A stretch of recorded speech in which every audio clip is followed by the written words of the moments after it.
In the year 2063, humans' bad treatment of the planet has raised the sea levels to the point where most of Earth is flooded now. Only 2 continents remain, and currently they're fighting a war over land and resources. In the middle of the sea between both continents, there's a military outpost known as the Sentinel with a crew of 4 soldiers that are starting to grow frustrated.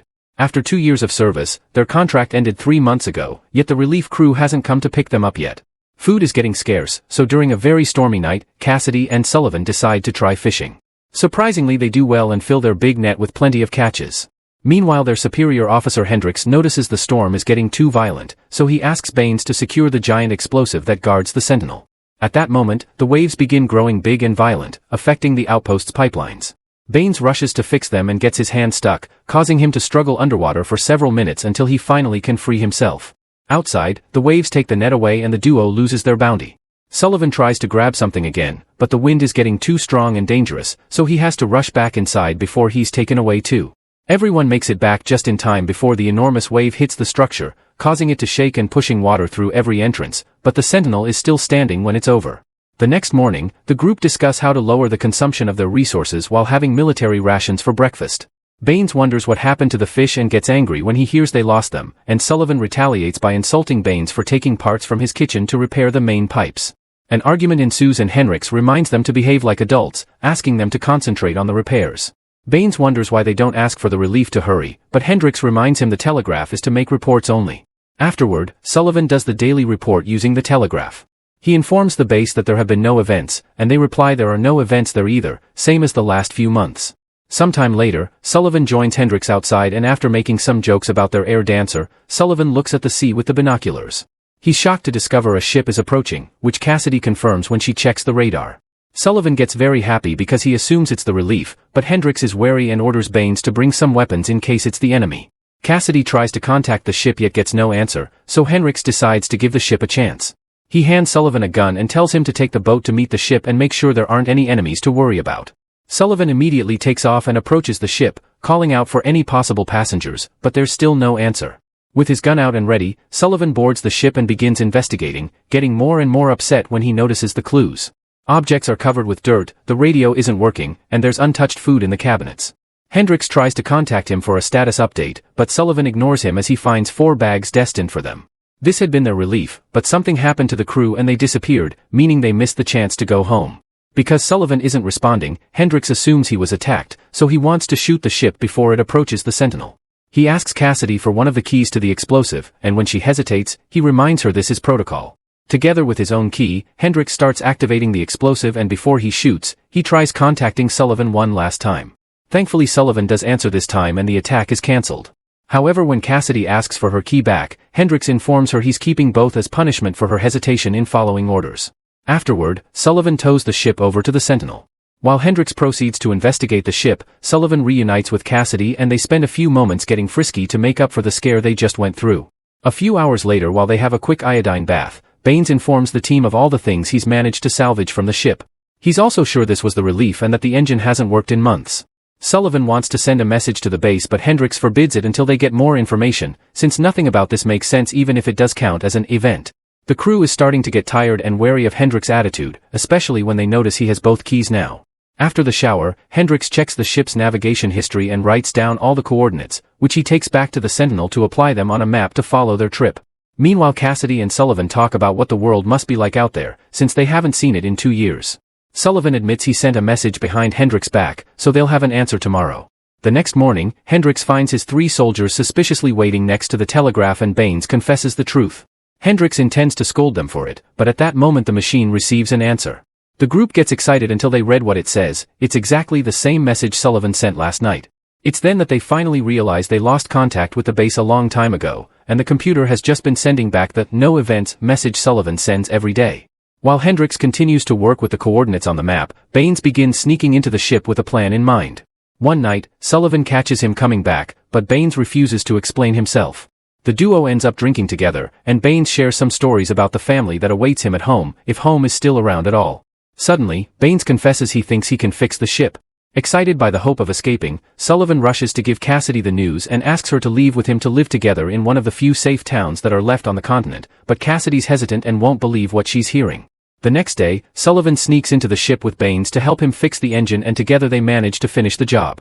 As soon as they come out, they find Hendrix waiting for them, and he orders them to take down the ship to use its parts to fix the Sentinel. He won't allow them to leave because he claims that staying here is their duty, regardless if their contract has ended. Sullivan refuses to die here like it happened to others in the past, and Baines agrees, but when Cassidy joins them, she doesn't show support for them. Not caring about their arguments, Hendrix sends the team to work on repairs, threatening them with his gun if they don't obey. The guys are furious and afraid Hendrix has been too trigger-happy lately, so Cassidy volunteers to talk to him next. Cassidy tells Hendrix she understands he feels after he lost his last squad, but going away doesn't equal dying, if anything it's salvation. Meanwhile Sullivan and Baines are starting to wonder if they'll have to fight their boss to get what they want. Their conversation is interrupted by Hendrix, who admits Cassidy has presented a good argument. Since they don't have communications, someone should report to the base. 2 people get to stay, and 2 others should go. Hendrix is obviously staying, and Cassidy has volunteered to stay here as well. Baines is happy with this development, but Sullivan is heartbroken. Moments later, Sullivan talks to Cassidy in private, trying to convince her to come as well, either by replacing Baines or disobeying Hendrix. He's so desperate to make her happy that he even offers to take her place or stay here with her, but Cassidy snaps and tells him she doesn't love him, she's only thought of him as a human necessity. A devastated Sullivan rushes out of the room, and Cassidy breaks down in tears. That night, Sullivan and Baines concentrate on packing. Hendrix gives Sullivan a letter to take to the base, and he comments on the fact that the enemy is exactly like them, soldiers that just want to protect their homes. Sullivan reminds Hendrix they could all leave together, but Hendrix still refuses, saying someone needs to keep an eye on the explosive. Afterward, Hendrix goes to finish his work on the map and the coordinates, making a shocking discovery: the relief ship has steered away from the Sentinel on purpose, which makes no sense. Getting suspicious, Hendrix rushes to check on Cassidy, but he doesn't dare to say a word. The next morning, the team wakes up hearing the alarm blaring because another ship has appeared on the radar. The men rush to get on their positions to defend the Sentinel, and Cassidy tries to get in contact with the ship to no avail. This time Hendrix refuses to send anyone and orders the team to shoot, but their first bullet misses. While they're getting ready to reload, Cassidy notices their ship is missing at the same time Sullivan and Baines finally get to see it clearly once the fog clears out. They refuse to shoot again, but by the time Cassidy comes to warn them, it's too late. Hendrix has his gun out and hits Baines with it. It was Hendrix that put the ship back out last night, and to prove he's being serious, he shoots the air dancer. Baines still refuses to destroy the ship and Hendrix responds by shooting his ear, so Sullivan takes the cannon and destroys the ship before they lose a life. A furious Baines tries to go after Hendrix, but Cassidy knocks him out first with a fire extinguisher. Afterward, Sullivan and Cassidy lock Hendrix up in the pantry and Cassidy takes back both keys. A furious Baines later tries to find Hendrix to kill him and ends up hitting Sullivan when he tries to stop him. Cassidy calms him down with words, but Baines still leaves to get drunk alone and unpack his things, which makes him cry. Sometime later, Cassidy mentions Hendrix needs his iodine bath, but Baines refuses to let him out and announces he quits. Sullivan tells Cassidy that they have no choice but to go through every single channel on the telegraph until they find one is working, and Cassidy takes the chance to confess she hadn't meant what she said about him. She had only wanted him to leave without having to worry about her, but Sullivan is hesitant to accept the excuse. Later in the afternoon, Sullivan takes some food to Hendrix and wonders why he changed his mind about leaving. Hendrix shares the information he got from the coordinates. The relief ship was here 3 months ago like it was supposed to, but something made it move away. This means there's a traitor among them that wants the explosive. Sullivan doesn't believe him and leaves, locking the door again. While Sullivan spends the rest of his day sending SOS messages to every channel, Baines keeps on drinking and tries to keep himself busy in his workshop, but he soon loses his mind and destroys everything he's built. Later in the evening, Cassidy shares with Sullivan a picture of her as a kid with her family, explaining they were killed by the enemy when she was still a child. The next morning, Baines finds Cassidy sleeping in the comms room. As he spouts nonsense about a missing future, he attacks Cassidy, making it seem as if he wants to take advantage of her. After some struggle, Cassidy manages to push him away, not realizing Baines has stolen the keys. Then Cassidy goes looking for Sullivan to tell him what happened, but at that moment Baines' voice can be heard through the speakers announcing that he'll activate the explosive. Sullivan and Cassidy rush back to the comms room and try to calm him down, mentioning his family as a reason to keep living. Baines cries as he steps away from the controls, but after Cassidy takes back the keys, Baines admits he just forgot the last digit of the activation code. Sullivan thinks it's time to let Hendrix out, but Baines has shocking news. He tried to kill him earlier, but when he entered the pantry, Hendrix was gone. An open window indicated he had ended things for himself. When Cassidy and Sullivan check the pantry, they're devastated to see Baines said the truth.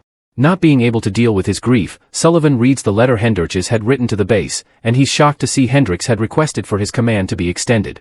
Afterward Cassidy shows the now clean workshop to Sullivan to prove Baines is feeling better and is building again. Baines confesses his wife had been pregnant and he never got to meet the baby, which causes Sullivan to easily forgive him for the drunk outburst. Baines shows his gratitude with a hug before getting on the boat to go back to salvaging stuff from the sea. Cassidy is going with him, so Sullivan gives her a gun just in case, and Cassidy thanks him with a kiss. Moments later, Sullivan decides to try fishing again, and when he pulls up the net he discovers Hendricks' body with a wound on his head, meaning someone killed him and there truly is a traitor with them. While Sullivan runs to check on his friends' profiles for clues, Cassidy stares at Baines in the boat, putting together a plan. Next, Sullivan checks on Hendricks' map, coming up with a theory. As a storm begins brewing, Sullivan checks the beacon outside and confirms it can be taken off and moved around. This means someone took the beacon away in the boat and made the ship follow them instead of going to the Sentinel, explaining the coordinates. Then that someone killed the relief team and let the ship float away. A few hours later, only Cassidy comes back from the little trip saying that Baines accidentally fell and died while trying to grab some plastic. Sullivan immediately guesses she killed him and she was the traitor all along, however he's too scared to say anything yet. The next morning, Cassidy wakes up alone in bed. Sullivan talks to her only through the walkie-talkie, explaining he knows she killed everyone and that she's spying for the enemy, but he won't let her have the explosive. Cassidy then realizes she's missing the keys and runs to the comms room, where she finds Sullivan in the middle of activating the explosive. Since they have no future, he doesn't mind blowing the Sentinel up with them still inside. With Sullivan holding her at gunpoint, Cassidy tries to explain people in her homeland are suffering and she hated lying to him, but Sullivan doesn't believe her and activates the explosive. However, instead of exploding, the machine displays a funny little phrase that Baines liked to repeat, which makes them realize Baines reprogrammed the explosive so nobody can use it for destruction. In the end, Sullivan and Cassidy have a little talk. They agree that no matter what side of the war comes, they'll protect the Sentinel together and keep on surviving. Make sure to subscribe our channel Cinema Fathom and turn on notifications so you can watch more videos like this. Thanks for watching.